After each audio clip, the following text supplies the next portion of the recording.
महाभारत। अर्जुन की दृढ़ प्रतिज्ञा। महाभारत का भयंकर युद्ध चल रहा था। लड़ते लड़ते अर्जुन रण क्षेत्र से दूर चला गया था। अर्जुन की अनुपस्थिति में पांडवों को पराजित करने के लिए द्रोणाचार्य ने चक्रव्यूह की रचना की। अर्जुन पुत्र अभिमन्यु चक्रव्यूह भेदने के लिए उसमें घुस गया। उसने कुशलता पूर्वक चक्रव्यूह के 6 चरण भेद लिए, लेकिन 7वें चरण में उसे दुर्योधन, जयद्रथ आदि 7 महारथियों ने घेर लिया और उस पर टूट पड़े। जयद्रथ ने पीछे से निहत्थे अभिमन्यु पर जोरदार प्रहार किया। वह वार इतना तीव्र था कि अभिमन्यु उसे सहन नहीं कर सका और वीर गति को प्राप्त हो गया। अभिमन्यु की मृत्यु का समाचार सुनकर अर्जुन क्रोध से पागल हो उठा। उसने प्रतिज्ञा की कि यदि अगले दिन सूर्यास्त से पहले उसने जयद्रथ का वध नहीं किया तो वह आत्मदाह कर लेगा। जयद्रथ भयभीत होकर दुर्योधन के पास पहुंचा और अर्जुन की प्रतिज्ञा के बारे में बताया। दुर्योधन उसका भय दूर करते हुए बोला, चिंता मत करो मित्र, मैं और सारी कौरव सेना तुम्हारी रक्षा करेंगे। अर्जुन कल तुम तक नहीं पहुंच पाएगा, उसे आत्मदाह करना ही पड़ेगा। अगले दिन युद्ध शुरू हुआ। अर्जुन की आंखें जयद्रथ को ढूंढ रही थी, किंतु वह कहीं नहीं मिला। दिन बीतने लगा।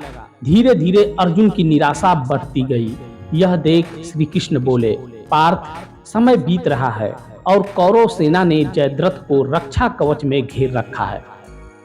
अतः तुम शीघ्रता से कौरव सेना का संहार करते हुए अपने लक्ष्य की ओर बढ़ो। यह सुनकर अर्जुन का उत्साह बढ़ा और वह जोश से लड़ने लगा, लेकिन जयद्रथ तक पहुंचना मुश्किल था।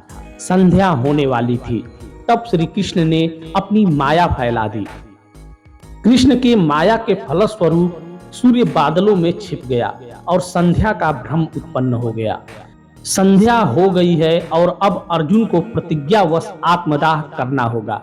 यह सोचकर जयद्रथ और दुर्योधन खुशी से उछल पड़े।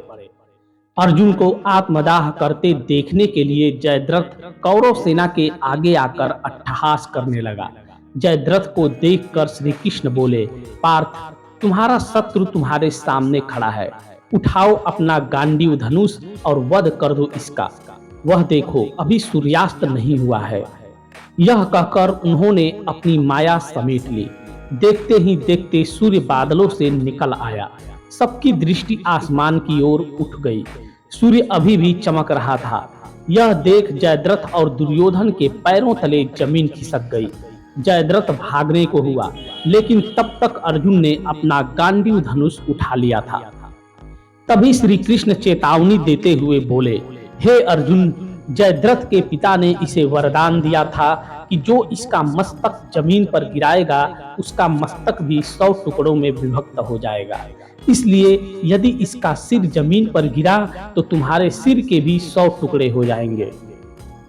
हे पार्थ, उत्तर दिशा में यहाँ से 100 योजन की दूरी पर जयद्रथ का पिता तप कर रहा है। तुम इसका मस्तक ऐसे काटो कि वह उसके पिता की गोद में जाकर गिरे। अर्जुन ने श्री कृष्ण की चेतावनी ध्यान से सुनी और अपनी लक्ष्य की ओर ध्यान कर बाण छोड़ दिया। उस बाण ने जयद्रथ का सिर धड़ से अलग कर दिया और उसे ले जाकर सीधा जयद्रथ के पिता की गोद में जाकर गिरा। जयद्रथ का पिता चौंक कर उठा तो उसकी गोद में से सिर जमीन पर गिर गया। सिर के जमीन पर गिरते ही उनके सिर के भी 100 टुकड़े हो गए। इस प्रकार अर्जुन की प्रतिज्ञा पूरी हुई। तो दोस्तों, उम्मीद करता हूं कि आपको यह पौराणिक कथा जरूर पसंद आई होगी। ऐसे ही वीडियो देखने के लिए हमारे चैनल को सब्सक्राइब करें और वीडियो को जरूर लाइक करें। धन्यवाद।